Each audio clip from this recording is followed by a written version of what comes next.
സാന്ത്വനത്തിൻ്റെ ഇന്നത്തെ ചെറിയൊരു പ്രമോ ശേഷത്തിലേക്ക് എല്ലാവർക്കും സ്വാഗതം. അങ്ങനെ കൃഷ്ണമംഗലത്ത് മിത്രയുടെ പേര് പറഞ്ഞിട്ട് അനന്തവർമ്മയും അതുപോലെ തന്നെ അച്യുതവർമ്മയും വഴക്കാണ്. അവളുടെ പേര് പോലും ഇവിടെ പറയാൻ പാടില്ല. അവളെ ഈ കുടുംബത്തിന് മരണം വരെ ചീത്തപ്പേര് കൽപ്പിച്ചിട്ട് പോയവളാണ്. ഈ കുടുംബത്തിൻ്റെ സമ്പാദ്യം മുഴുവനും എടുത്തുകൊണ്ട് പോയവളാണ്. അതുകൊണ്ട് അവളുടെ പേര് പോലും ഇവിടെ ഉച്ചരിക്കരുതെന്ന് പറയും. പിന്നീട് മീനാക്ഷിയുടെ കാര്യവും പറയുന്നുണ്ട്. മീനാക്ഷിക്ക് അഹങ്കാരത്തിന് കൂടുതലുണ്ട്, അത് ഞാൻ നിർത്തിയിട്ടുണ്ട്, അവളുടെ എല്ലാ സാമർഥ്യവും ഇതോടുകൂടി അവസാനിച്ച് എന്നൊക്കെ പറയുന്നുണ്ട്. എന്തായാലും നന്ദിതയ്ക്ക് അത് ഇഷ്ടപ്പെടുന്നില്ല. കാരണം നന്ദിതയുടെ കയ്യിൽ നല്ലൊരു തെളിവുണ്ടല്ലോ.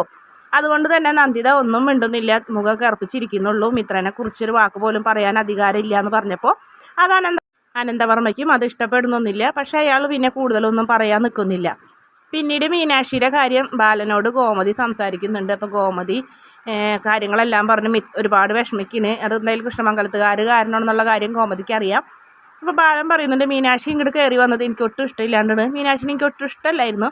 പക്ഷേ പിന്നീട് അവളുടെ സ്വഭാവവും പെരുമാറ്റമൊക്കെ എനിക്ക് വളരെ ഇഷ്ടമാണ്. അതുകൊണ്ട് അങ്ങനെയുള്ളൊരു പെൺകുട്ടി ഒരിക്കലും വിഷമിക്കാൻ പാടില്ല. അവളുടെ കൂടെ നമ്മളുണ്ട് എന്ന് അവൾക്ക് ബോധ്യപ്പെടണം. അവൾക്ക് എന്ത് വേണമെങ്കിലും ചെയ്തു കൊടുക്കണം. ഇപ്പോൾ എനിക്ക് മീനാക്ഷിയെ ഒത്തിരി ഇഷ്ടമെന്നൊക്കെ പറഞ്ഞപ്പോൾ ഗോമതിക്ക് അത് ഭയങ്കരമായിട്ട് സന്തോഷമാവുന്നുണ്ട്.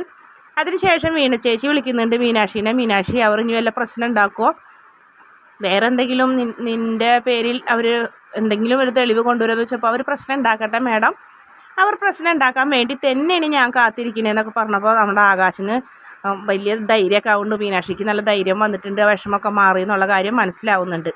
പിന്നീട് മിത്ര സ്വർണ്ണ പണയം വെച്ചതിൻ്റെ ലീസ്റ്റും അതുപോലെ തന്നെ ആ പൈസയും കൊടുത്തപ്പോൾ ആര്യനും വല്ലാത്ത ദേഷ്യമാണ് വരുന്നത്. കാരണം മിത്രയുടെ സ്വർണ്ണമൊന്നും ആര്യന് ആവശ്യമില്ല എന്നുള്ളൊരു നിലയാണ്. ആര്യൻ അത് സ്വീകരിക്കില്ല. കാരണം ആ 101 പവൻ പോലും ആര്യൻ സ്വീകരിക്കാണ്ട് ആര്യൻ അതിന് പേര് ദോഷം കേട്ടുകൊണ്ടിരിക്കുന്നതാണ്. അപ്പോൾ അതിൻ്റെ പേരിൽ ഇനി ഇവളുടെ ഈ സ്വർണം കൂടി പണയം വെച്ച് അവരറിഞ്ഞിട്ടുണ്ടെങ്കിൽ അതും ചോദിക്കാൻ വരും. അതുകൊണ്ട് തന്നെ ആ സ്വർണവും ആ പൈസയും ആ ലിസ്റ്റുമായിട്ട് നമ്മുടെ ആര്യൻ മിത്രനെയും കൊണ്ട് ഏത് ഫൈനാൻസിലേക്കാണ് പോയത് അവിടേക്ക് തന്നെ പോയി എന്നിട്ട് അയാളോട് പറയും ഈ പൈസ എടുത്തിട്ട് ആ സ്വർണം തിരിച്ചു കൊടുക്കാൻ പറയും.